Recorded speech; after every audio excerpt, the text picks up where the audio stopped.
Olá, sejam todos bem-vindos. Me chamo Christian, eu sou professor de filosofia e hoje nós iremos falar um pouco sobre a ciência contemporânea. Podemos dizer que a ciência contemporânea surgiu quando os saberes clássicos foram colocados em xeque por meio de algumas descobertas no campo da física e da geometria. Foram desenvolvidas teorias de física não newtoniana e de geometria não euclidiana.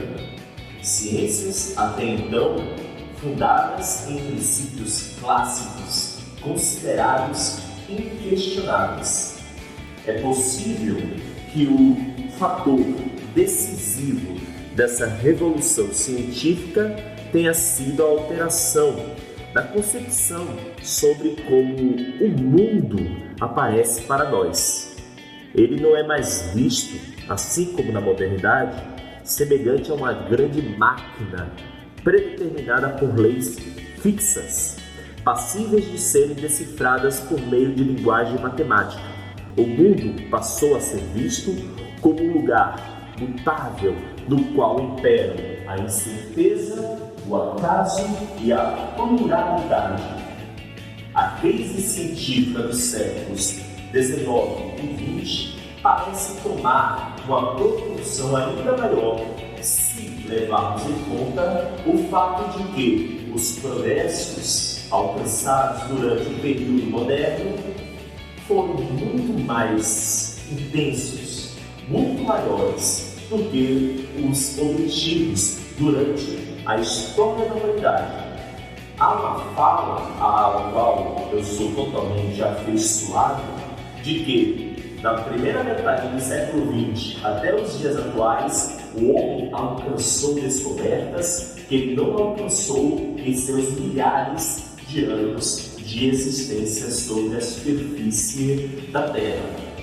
A alteração dos parâmetros científicos clássicos aniquilou várias certezas, mas também resolveu uma série de perguntas até então sem resposta. Podemos citar como exemplo a teoria da relatividade, feita pelo grande Albert Einstein, que só pôde ser explicada por meio da nova geometria de Riemann, oposta inclusive à do grande Euclides. Outro exemplo são as descobertas obtidas no campo da física quântica, que proporcionaram a formulação do princípio de incerteza no início do século XX. Esse princípio de incerteza, formulado pelo Heisenberg na primeira metade do século XX, diz que não seria possível prever os acontecimentos futuros com precisão, apenas deduzir o grau de probabilidade dos vários futuros possíveis. Na filosofia contemporânea, nós temos, por exemplo, o Círculo de Viena, que representa para a filosofia da ciência uma retomada desse neopositivismo, também denominada empirismo lógico. Ao falar de ciência contemporânea, na filosofia, nós somos levados a discorrer sobre o Círculo de Viena e o seu retorno ao positivismo. O Círculo de Viena ele representou para a filosofia da ciência uma retomada neopositivista, também denominada empirismo lógico, ou ainda positivismo lógico, em que a linguagem e a experiência aparecem estreitamente ligadas. Para esses filósofos, as proposições só possuem significados se puderem ser constatadas na prática, da mesma forma que as experiências só são consideradas válidas se puderem ser transformadas em proposições. Um dos grandes nomes da filosofia da ciência é o filósofo Karl Popper, que foi um grande crítico do princípio de verificabilidade presente no Círculo de Viena. Segundo Karl Popper, uma teoria científica jamais poderia ser inteiramente comprovado. Ele apresentou um exemplo muito interessante. Imaginemos um cientista que poderia dizer que todos os cisnes são brancos, porque todos os cisnes que ele vira até então eram brancos, mas nada impede que um dia alguém encontre o cisne preto. Ou seja, Popper ele fez uma crítica ao método indutivo, visto que por mais numerosas que tenham sido as provas empíricas de um teste, ela sempre poderia ser refutada caso fosse encontrada uma prova contrária. Assim, ele propôs o princípio da refutabilidade, segundo a qual toda teoria é válida, até que seja refutada por alguma outra.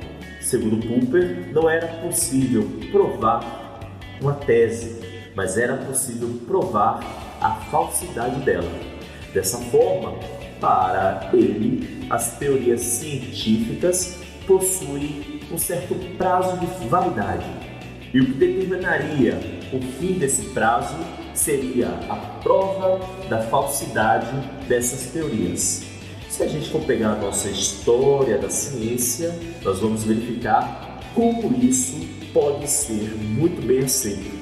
Se eu pegar, por exemplo, a teoria do Newton e pegar a teoria do Einstein na física, nós perceberemos que essa expressão do Popper de que toda teoria científica tem um prazo de validade cairia como uma luva.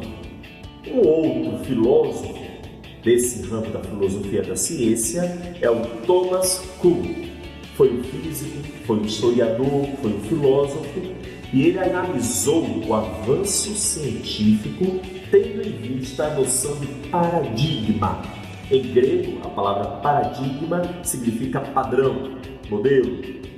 Segundo ele, o processo de desenvolvimento da ciência se deu pela ruptura do paradigma antigo e foram substituídos por novos paradigmas. Por exemplo, o paradigma dos antigos com relação ao universo e a vinda de um paradigma novo com Copérnico.